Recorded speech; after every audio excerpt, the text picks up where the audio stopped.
خدیجہ امی آئی ہے.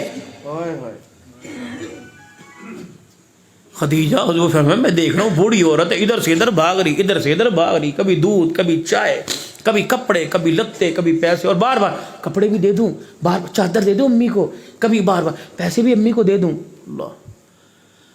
اما حلیمہ سعدیہ نے کہا اچھا محمد بیٹے میں چلوں. کیا ماں ہوگی جو نبی کو بیٹا کہہ کے پکار رہی. سبحان اللہ سبحان اللہ.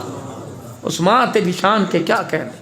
شان امی حلیمہ، شان امی حلیمہ. جاؤ تو اسے تصورات کی دنیا میں، ساری دنیا محمد محمد کہہ رہی ہے، وہ بیٹا بیٹا کہہ رہی. کہنے لگی چلوں. خدیجہ الکبریٰ پاس آئی، ماں کے گھٹنے پکڑ کے کہنے لگی امی 2 دن اور رہ جا، 2 دن اور ٹھہر جا. کہنا بیٹی تو نے خدمت کی، ساس کی نک و نک راضی ہو گئی.